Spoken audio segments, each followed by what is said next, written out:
Hello everyone, it's Kari and I'm excited to share a sneak peek of one of the stamps from the new Alice collection that's coming out from Miss Ink Stamps. This is Alice's Adventures. Here I am going to be using one of the frames from the High Swirl frame die set to cut this out, but I wanted to tell you a little bit about this stamp set while I start coloring and while I cut this out. The new Alice Adventures stamp set has multiple images in it. One of the images is Alice on her hands and knees, and there's also a little door. I am super excited about these images because that's something I've really been wanting. There is also an Alice doing kind of a half curtsy, and there are some smaller images like a little mirror, a keyhole, a small key, and some more water images. Now this stamp that I'm coloring right now has 3 or 4 stamps put together. It's got Alice in the little jar, and then there's the water on the right and the left side of her, and then also the water waves. So you can put these all together in any variety or any manner of ways that you want. You can add more of the waves if you want to. There are also little splash marks that you could add additionally. And so lots to choose from. There's also a variety of sentiments. The one that I'm using today says, Alice had begun to think that very few things were really impossible. And I just love that. I thought this is a really good sentiment to use with this image. So that's what I'm going to be using today. As I color this, you'll see I'm using some traditional blues for Alice, and then I'm going to bring in some darker blues for the water. I'm coloring this very simply today. For the jar, I'm just going to use some cool grays to color that up and give it the look of glass. But it's a very simple coloring, starting with the C3 and blending with the C1 and then bringing in a C0. And you can see I'm coloring right across Alice as well because she's inside that glass jar. So you'll see just very simple.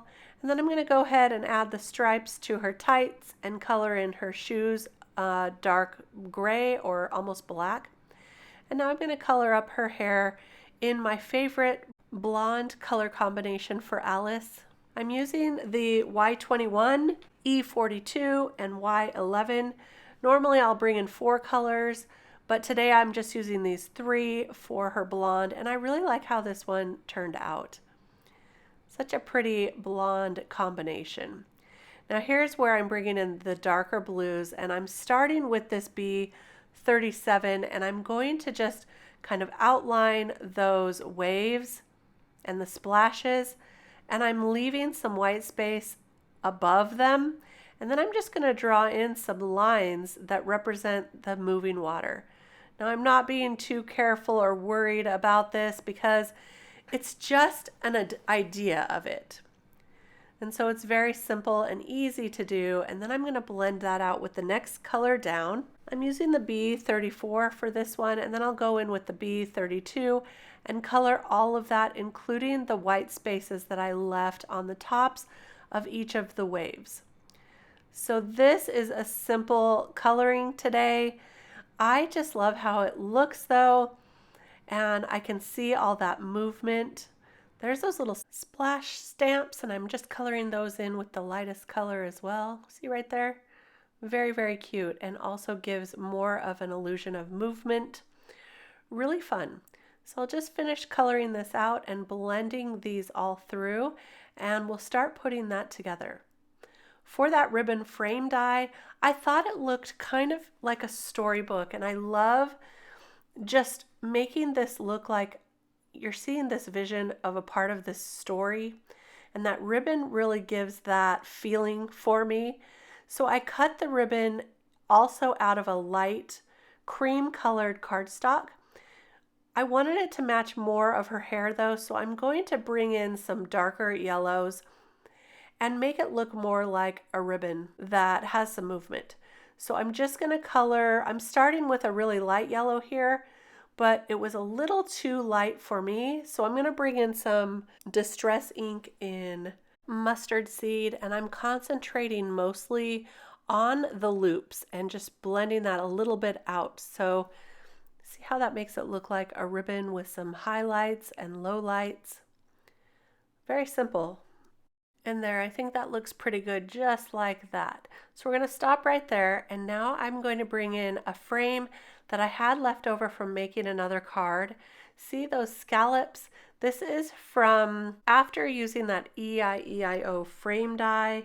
It left me this beautiful scalloped frame. I just want to use all the pieces. It works really great for bringing another little element of whimsy in. It's really, really cute. Now I'll go ahead and adhere down that ribbon piece to the background. I'm using liquid adhesive, a really fine tip liquid adhesive bottle for this. And then I'll just put that down on what is already there. I did try to keep the inside pieces of all of those loops, and one of them kind of got a little bit ski-wampus here, so I'll just fix that there. But the loops are inside of the first piece. So I kept that, and then for the sentiment, I wanted it to have a little bit of shine. So I'm using a glitter paper in a light blue. I'm calling this Alice Blue for today. I really love it. And I wish I would have cut that sentiment down just a little bit more because it does take over just a touch here, but I'm going to make it work. To balance it out, what I'm going to do is add a few of those loops from the cream piece that I didn't keep in, the cream piece that I colored yellow. The loops from inside actually do look like water splashes. I colored those the same color that I colored up the water. I used one of the lightest colors, and I'm just going to glue those on. And that kind of balances out our composition a little bit today. And I'll just add a few with liquid adhesive, and there's a look at our card. Now you could add any more glitter or glitz to this. You could make the glass bottle shine with some glossy accents or embossing powder, whatever you want. It's a really fun stamp set. It will be available September 30th. So if you're watching this before then, be sure to come back and take a look at all of the new release September 30th at Miss Ink Stamps web store and blog. Don't forget the dies will be available as well, and also dies for the first Alice collection are now going to be available with this new release also. So exciting. Thanks for stopping by. I'll see you real soon with more cards. Bye-bye.